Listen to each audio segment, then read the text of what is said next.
Hi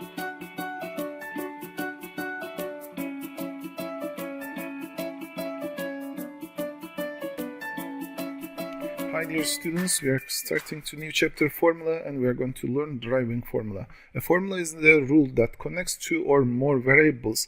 So the important part here, there are two variables and we are connecting by using some formula, and we are going to get the methods of this one. Firstly, I need to tell that after the functions we learn that one, we are going to try to find generally linear functions about the formulas, and we are going to try to write each formula in terms of linear functions. And here there is a temperature example about the water. The freezing degree, you know, it is 0 and 100 degree, but in some countries they are using Fahrenheit, and it is 32 Fahrenheit for the freezing and 212 for the boiling degree. With respect to this one, what is the relation between Fahrenheit and Celsius? How to write that one? Okay, and I'm going to start with this one. For the boiling, this in centigrade, you are going to subtract 100 centigrade degree from 0 centigrade degree. So the difference 100 centigrade degree is going to be for the Fahrenheit, it's going to be 212 Fahrenheit degree minus 32 Fahrenheit degree.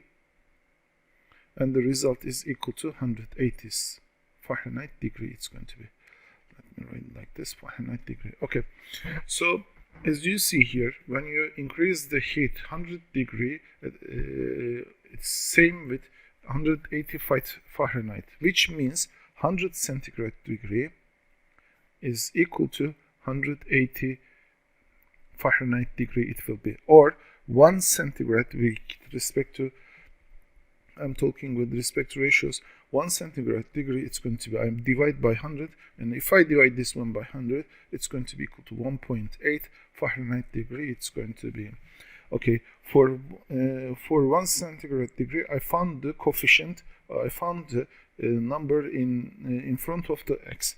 That is 1.8. But what about the beginning value? Why beginning value? I said because, as you see, the Celsius starts from 0, but Fahrenheit it starts from 32. So when it's freezing, it means that it starts with 32. That's why we can summarize the formula like this. Multiply the centigrade by centigrade by 1.8 and at 32. So when you are talking about the Fahrenheit degree, it's going to be 1.8 of centigrade, because 1 centigrade, if it is 1.8, let's say 10 centigrade is 1.8 times 10, it should be centigrade plus, and you should add 32 for this one. Or you can do like this. Fahrenheit is, you know, I didn't show that one here, but I said you can divide by 100 to find the 1 centigrade degree, and you can divide this one by 100. So 180 divided by 100, it is equal to, you will simplify the zeros, 18 over 10, which is equal to, if you simplify, 9 over 5, it's going to be by 2, we simplified, and I'm going to say like this, instead of 1.8, 9 over 5 centigrade plus 32 it will be. So what does it mean? It means that if you are looking for 10 centigrade in terms of Fahrenheit, what it is, you are going to replace in the formula F is equal to 9 over 5 times 10 plus 32. It's going to be, when you simplify, this is going to be equal to 18, because 5 and 10 you simplify, this is going to be 2. 2 times 9, it's going to be equal to 18 Fahrenheit. It's going to be equal to 18 plus 32, which is equal to 50 Fahrenheit. It's going to be, which means 10 centigrade Let me show. Let me get a bit up. This one. 10 centigrade degree, it's going to be equal to 50 Fahrenheit. Okay, let's continue with different exercises. Derive a formula, the total number of days D in V weeks. Here, derive means define and write. I didn't define this one, and I add this one here to understand what is the derive also. And with respect to this one, you should understand that one. In 7 days, there are 7 days in a week, and 7 days in a week. And if we are talking about V weeks, it means that 7 times we have here days. So the days, they are going to be equal to, in a week, if you have 7, you should multiply by 7, and D is equal to 7V it's going to be. Okay, let's continue with this exercise. We'll write the formula for the perimeter. Here for the perimeter, we know that perimeter is equal to sum of the sides. Here the sides are if A, B, and the C is equal to A and D is equal to B, since the opposite sides are equal in the parallelogram, it's going to be equal to A plus B plus C plus D, which is equal to A plus B plus B, in another word. Okay, then it's going to be 2A plus 2B, which is equal to 2 times A, it's equal to 3Y.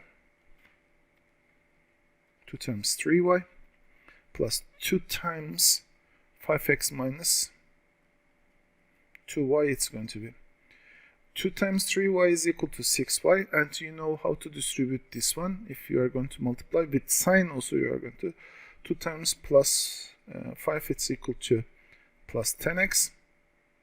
Actually this is 6y plus 10x minus 4y, so it's equal to 6y minus 4y, which is equal to 2y. 2y plus 10x, or 10x plus 2y it's going to be. So the perimeter is equal to 10x plus 2y, it should be. Okay, the next exercise, how many minutes there are in 2 hours. Firstly, I'm going to write the formula in hours. In x hours, it says write the formula for the total number of minutes, m, in x hours. Firstly, if in 1 hour, if we have 60 minutes, in x hour, which is 1 times x, it should be, you have x times 60 minutes, which means m is equal to x times 60, or m is equal to 60x, it's going to be. Sorry for my mobile phone. Okay, with respect to that one, I'm going to return the first part, because it's I wanted to find the formula to prove the first one. You know, everyone knows 2 hours means 2 times 60, which is equal to 120. But here, instead of x, you are going to put 2 hours. So m is equal to, this is the b1, and I'm solving now a1. M is equal to 60x, and x is equal to 2, which means m is equal to 60 times 2, m is equal to 120 minutes, it's going to be. Okay, this is the last part. Here we are going to try to write the formula again, and an approximate method for changing the temperature C in degrees Celsius to Fahrenheit is this one. multiply by 2 and then add 30. Actually it is not asking for the formula that we found in the previous page. It is asking the translation of multiply by 2 and add 30 in terms of mathematical expressions. So multiply by 2 means 2 times centigrade plus 30 it's going to be, and this is approximately, it's going to give you the Fahrenheit degree.